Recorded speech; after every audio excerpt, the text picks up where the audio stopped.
Samantha Reed walked into the elegant steakhouse dressed in plain jeans and a hoodie. Nobody knew she was one of the wealthiest businesswomen in the country. Tonight, she wanted to see how people treated her when they thought she was just ordinary.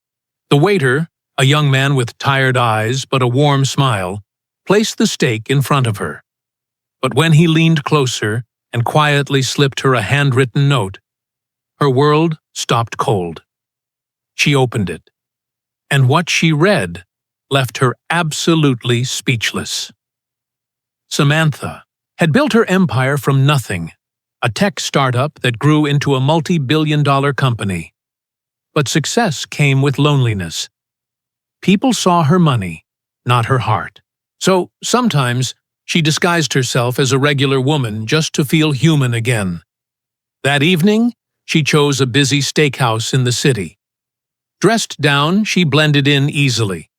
No VIP treatment, no fake smiles.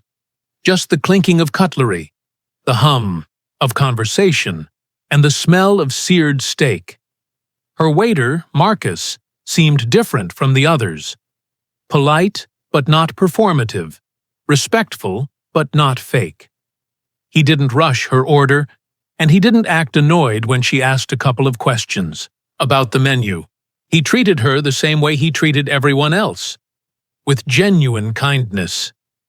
When the steak arrived, he placed it carefully in front of her, smiled faintly, and said, "Enjoy your meal." But then, almost too quickly for anyone to notice, he slid a folded note onto the edge of her plate and walked away. Her heart skipped. A note? From the waiter? For a moment, Samantha stared at it, unsure whether to open it. A million thoughts rushed through her mind. Did he recognize her? Was this some kind of scheme? Or was it something else entirely? Finally, she unfolded the paper. The handwriting was a little shaky but clear. "If you're the woman I think you are, thank you. You saved my sister's life." Her eyes widened. "What?" Samantha looked up, searching the restaurant. Marcus was serving another table, calm and collected, as if he hadn't just dropped a bombshell onto her world. After a few minutes, when he passed by again, she whispered, "Can we talk?" They stepped aside near the back of the restaurant. Samantha's voice trembled. "What did you mean by this note?" Marcus took a deep breath. 2 years ago, my sister was sick. No insurance, no money for surgery. But one day, she was approved for a foundation grant.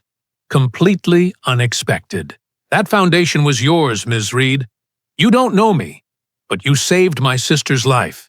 She's in college now because of you." Samantha froze.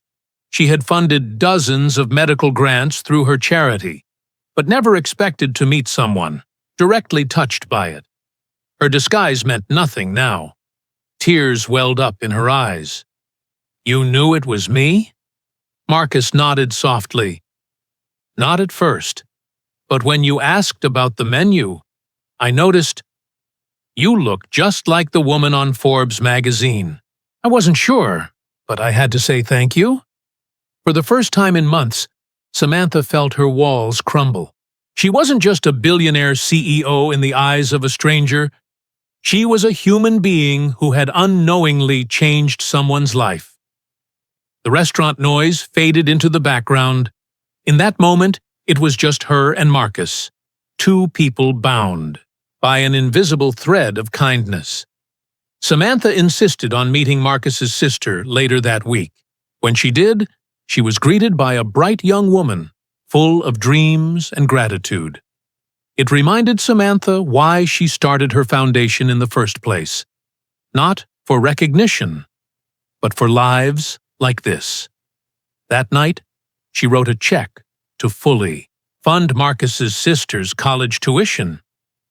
Before leaving the restaurant, Samantha pulled Marcus aside. "You thought you were thanking me tonight, but really, I should be thanking you. You reminded me why I do what I do." Marcus smiled, eyes glistening. Sometimes, The smallest message can change everything. As Samantha walked out into the night, still in her hoodie, still anonymous to the world, she realized something. True wealth wasn't measured in dollars, but in the lives you touched when no one was watching.